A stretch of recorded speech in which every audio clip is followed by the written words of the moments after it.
Dear student, welcome to Ajay maths academy. आपका स्वागत है। आज आपको बहुत ही इम्पोर्टेंट 3 स्कोरिंग टॉपिक पढ़ाऊंगा और उन तीनों टॉपिक से आपका एक्सरसाइज 1.2, 1.3 और 1.4 कवर होगी। तो सीधे हम लोग टॉपिक पे आते हैं। पहला आपका टॉपिक है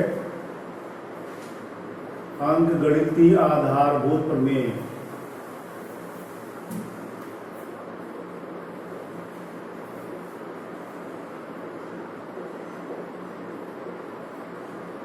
अर्थात फंडामेंटल थ्योरम ऑफ अरिथमेटिक, यह आपका पहला टॉपिक है। इस टॉपिक में क्या होता है?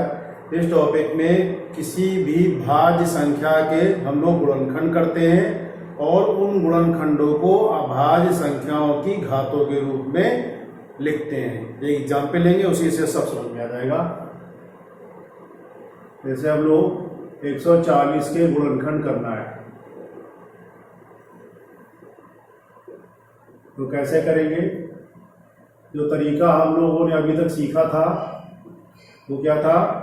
2 से डिवाइड करेंगे 70 आएगा, फिर 2 से डिवाइड करेंगे 35 आएगा, फिर 5 से डिवाइड करेंगे 7 आएगा और 7 से डिवाइड करेंगे 1 आएगा।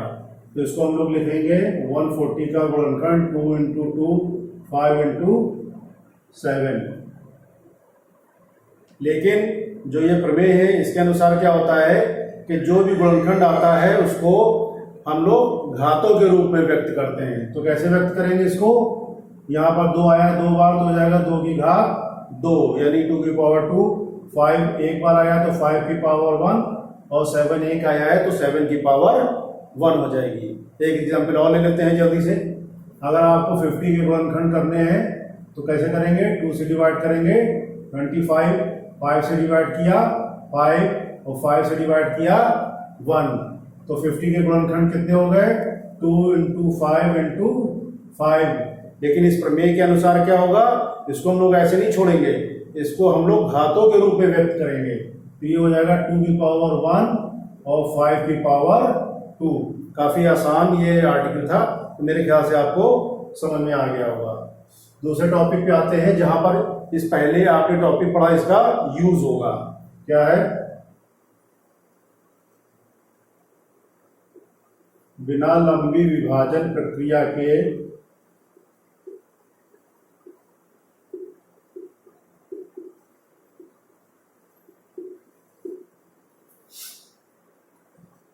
दशमलव प्रसार का प्रकार ज्ञात करना। इसका क्या मतलब हुआ?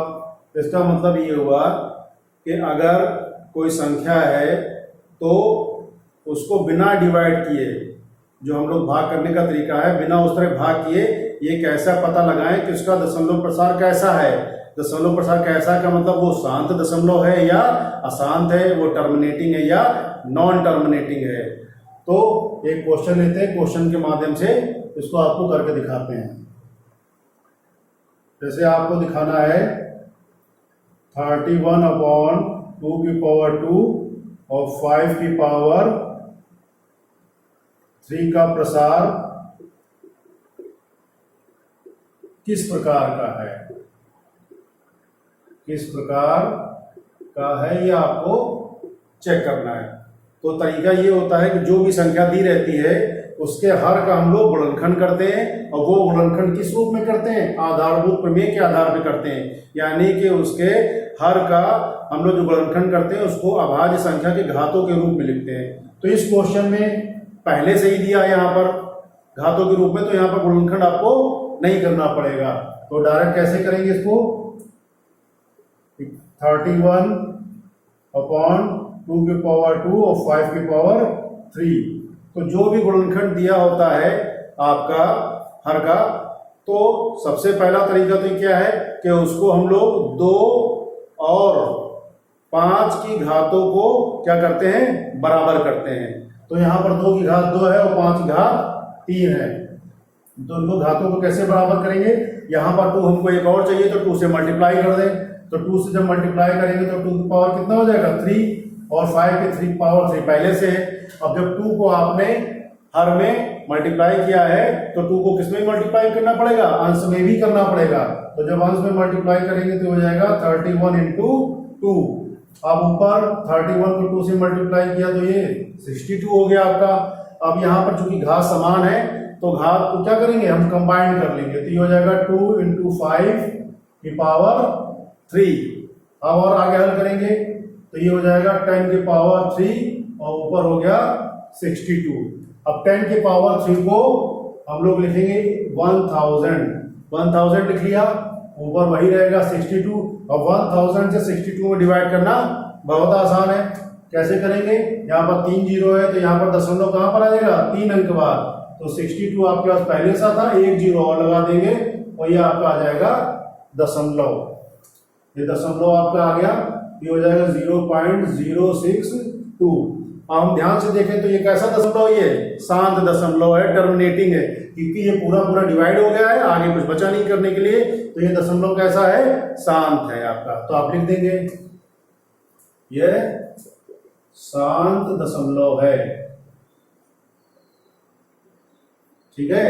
अब एक क्वेश्चन लेते हैं जिसमें अशांत दशमलव निकालना होता है, तो उसका भी तरीका या क्लू पहले से बता दे रहे हैं कि जब आप गुणनखंड करेंगे हर का, तो उसमें जो भी गुणनखंड आ रहा है अगर उसमें 2 और 5 के अलावा कोई संख्या आ जाती है तो उसका दशमलव हमेशा क्या होगा, अशांत होगा। उसका कारण भी है। कारण क्या है कि जब 2 और 5 के अलावा कोई और आएगा तो उसको हम 10 की घातों के रूप में नहीं कर पाएंगे, और जब 10 की घातों के रूप में नहीं कर पाएंगे तो पूरा डिवाइड भी नहीं कर पाएंगे, और जब डिवाइड पूरा नहीं हो पाएगा तो वो दशमलव कैसा हो जाएगा, अशांत हो जाएगा या नॉन टर्मिनेटिंग हो जाएगा। एक एग्जाम्पल लेते हैं, 11/24 का दशमलव प्रसार। कैसे निकालेंगे हम, 24 यानी कि जो आपका हर है उसका गुणनखंड करेंगे, तो ये हो जाएगा आपका 11/24 का करेंगे तो 2 इंटू 2 इंटू 2 इंटू 3 हो जाएगा, 2 दूना 4 दूना 8 और 3 24। अब इसको घात के रूप में लिखेंगे, तो घात के रूप में लिखेंगे तो 2 की पावर 3 एंड 3 की पावर कितना हो जाएगा 1 हो जाएगा। अब देखिए यहाँ पर 2 तो आ गया है लेकिन 5 नहीं है, तो इसको आप कैसे भी करके 10 की पावर के रूप में नहीं लिख सकते हैं, तो इसलिए यहाँ पर डायरेक्ट लिख दिया जाएगा। क्या लिखा जाएगा, लिख के बता रहे हैं, आप लिखेंगे क्योंकि हर के गुणनखंड में 3 है, आप क्या लिखेंगे 3, यानी कि जो हमको चाहिए नहीं था वही आ गया है, तो लिखेंगे। अगर 3 की जगह मान ली 7 होता, 11 होता तो आप लिख देते कि हर के गुणनखंड में 7 है। ठीक है। अतः 11/24 का दशमलव प्रसार कैसा है, अशांत है। तो इस तरह आपको करना है। तो मेरे ख्याल से आपको ये समझ में आ गया होगा, काफी इजी और स्कोरिंग टॉपिक है। थर्ड टॉपिक और फाइनल टॉपिक की ओर बढ़ते हैं, तो इसके लिए इसको इरेज कर देते हैं। थर्ड टॉपिक थोड़ा इंपॉर्टेंट है क्योंकि इसका जो क्वेश्चन आएगा वो कम से कम 2 नंबर में आएगा और उससे ज्यादा भी आ सकता है। थर्ड टॉपिक क्या है, अपरिमेय संख्या की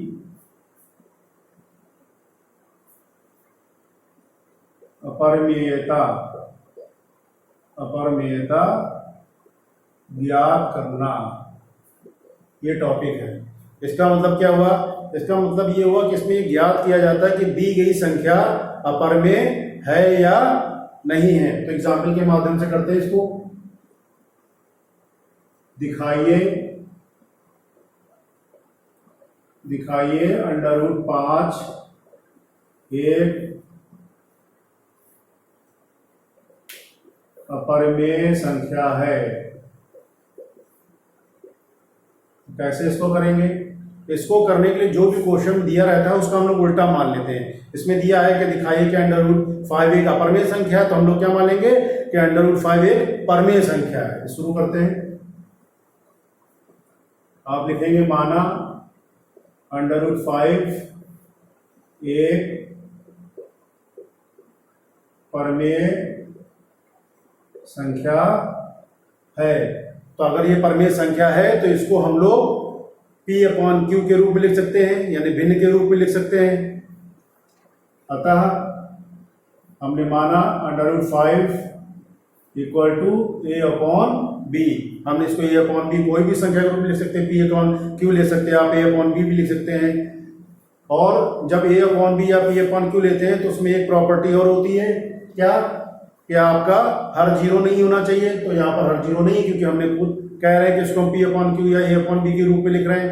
दूसरा क्या है कि इन A और B में इनका कोई कॉमन फैक्टर नहीं है, यानी कोई ऐसी संख्या नहीं है जो इन दोनों को दोबारा काट सके। या दूसरे शब्दों में कह सकते हैं कि इनका कॉमन फैक्टर क्या है, केवल एक है। या और दूसरे शब्दों में कह सकते हैं कि ये A और B क्या है, सहअभाज्य संख्याएं या को प्राइम नंबर्स हैं। और को प्राइम नंबर्स क्या है आपको बताया था, जिनका कॉमन फैक्टर एक होता है। तो आप लिख देंगे यहां पर, जहां A व B सहअभाज्य संख्याएं हैं, ये हमने लिख दिया। अब इसको हम लोग लेते हैं समीकरण नंबर 1 बोल लेते हैं। अब क्या करेंगे, समीकरण 1 में दोनों ओर वर्ग करने पर,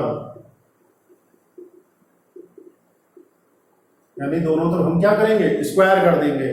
तो अंडर रूट 5 का स्क्वायर करेंगे तो अंडर रूट हट जाएगा, कितना आ जाएगा 5। इसका स्क्वायर करेंगे तो आ जाएगा A² तो जगह कम पड़ रही है, तो इसको मैं इरेज कर देता हूं।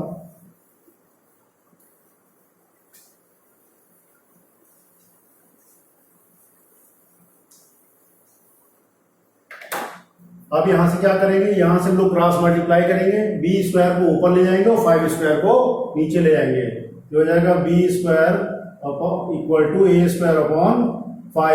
अब इसको बहुत ध्यान से देखेंगे, यहां पर हमको एक इक्वेशन मिल गई है, इसको हम लोग नंबर 2 लिखेंगे।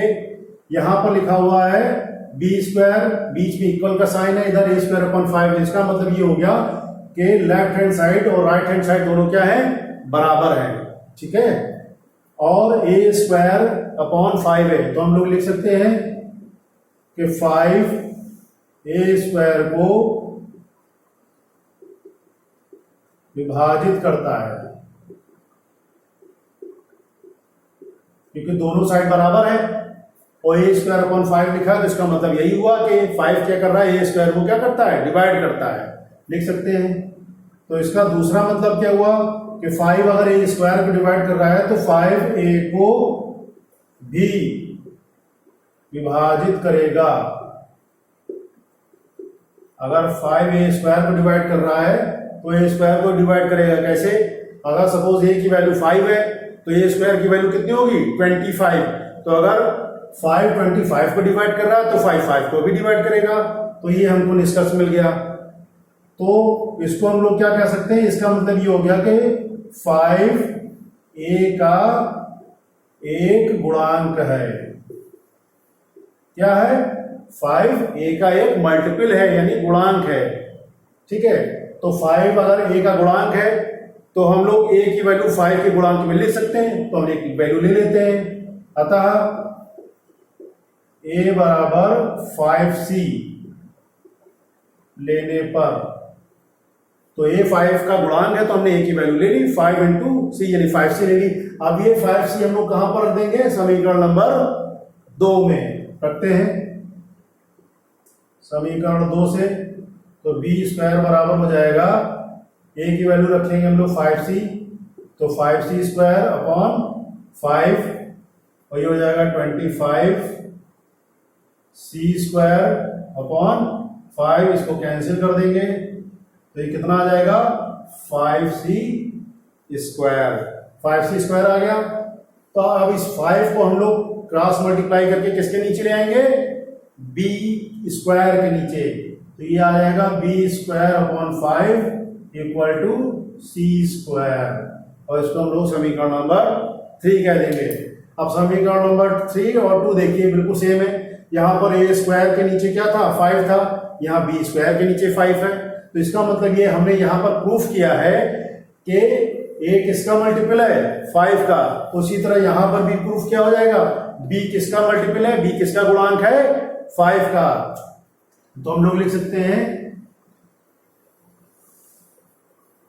उपरोक्त अनुसार, यानी कि जैसा हमने ऊपर प्रूफ किया है उसी प्रकार क्या प्रूफ किया था, 5b स्क्वायर को विभाजित करता है, तो 5b को विभाजित करेगा, और जब 5b को विभाजित करेगा तो 5 क्या हो जाएगा, b का भी गुणांक हो जाएगा।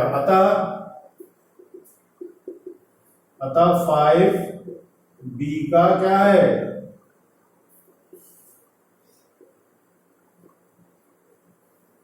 गुणांक है, b का एक गुणांक है। तो अब यहां पर हमने क्या प्रूफ कर दिया कि 5a का भी गुणांक है, 5b का भी गुणांक है। लेकिन ऊपर हमने माना क्या था, ऊपर ये माना था कि a और b क्या है, सहभाज्य संख्या, इनका कोई कॉमन फैक्टर नहीं है। और यहां पर हमने प्रूफ कर दिया कि 5 दोनों का कॉमन फैक्टर है। तो अब कोई एक चीज तो गलत है, या तो जो हमने प्रूफ किया वो गलत है, या जो हमने माना था वो गलत है। तो जो हमने प्रूफ किया वो गलत नहीं है, क्योंकि हम लोगों ने बिल्कुल एक एक स्टेप करके दिखाया है। तो जो हमने माना था वही गलत है। तो अंत में हम लोग लिखेंगे क्या, अतः हमारा मानना या हमारी जो परिकल्पना है, हाइपोथेसिस है, वही रॉन्ग है, कि जो हमने माना है ये परमेय है, परमेय दरअसल नहीं है। तो अब लिखेंगे, आप ये लिखेंगे, ये संभव नहीं है, ये संभव नहीं है, क्योंकि आप लिख देंगे ए व बी क्या है, सहअभाज्य संख्याएं हैं, सहअभाज्य संख्याएं हैं। आप लिखेंगे अतः हमारा मानना कि √5 एक परमेय संख्या है, गलत है। तो अगर ये गलत है तो सही क्या है, सही ये है कि √5 एक अपरमेय संख्या है। अतः √5 एक अपरमेय संख्या है। तो ये 3 टॉपिक थे जो बहुत इंपॉर्टेंट थे, और तीनों स्कोरिंग थे, और तीनों से क्वेश्चन भी आते हैं। अब इसको आपको पूरा रजिस्टर पर उतारना है, जैसे हमेशा बताया है, और उसको पक्का करने के लिए जब आप सीख जाएंगे तो होमवर्क में कुछ मैंने क्वेश्चन रखे हैं आपके लिए, उसको एक बार देख लीजिए, वो आपको करने हैं। पहला क्वेश्चन है 156 एंड 3825 के अभाज्य गुणनखंड करने हैं, जो पहला आधारभूत तुम्हें बताई थी उसके अनुसार। दूसरा क्वेश्चन है बिना लंबी विभाजन प्रक्रिया के आपको दिखाना है कि 66/180 एंड 73/1080 के दशमलव प्रसार अशांत यानी कि नॉन टर्मिनेटिंग है। उसका बी पार्ट है 17/625 एंड 33/50 के दशमलव प्रसार शांत यानी टर्मिनेटिंग है। और आखिरी क्वेश्चन सिद्ध करना है कि √3 और 3 + 2√5 क्या है, अपरमेय संख्याएं हैं, अपरमेय संख्याएं हैं दोनों, ये आपको प्रूफ करना है। ये दोनों अलग अलग क्वेश्चन है आपके, एक में नहीं होगा। तो मेरे ख्याल से आपको आज जो बताया वो समझ में आया होगा, इंटरेस्टिंग टॉपिक था। और हमेशा की तरह 2 काम तो आपने कर लिए, नोट्स बनाना है, होमवर्क करना है। तीसरा काम आपको क्या करना है कि मेरे वीडियो को ज़्यादा से ज़्यादा लोगों तक शेयर करना है, क्योंकि जो इसका उद्देश्य है कि लॉकडाउन में जो 10th के बोर्ड के बच्चे हैं, इनकी पढ़ाई को लॉस हो रहा है और गणित कठिन सब्जेक्ट है, तो ज़्यादा से ज़्यादा लोगों तक ये वीडियो पहुँचे, उसको पढ़ सकें और अच्छी डिवीजन में उनके लिए मदद कर सके। तो इसके लिए आप अजय मैथ्स अकेडमी हमारे चैनल को सब्सक्राइब करें, और साथ में इसका जो बेल आइकन का बटन है उसको दबाएं, और आप अपने कमेंट जरूर लिखें कि आपको कैसा लगा वीडियो? तो आज के लिए इतना ही। Stay safe and stay healthy.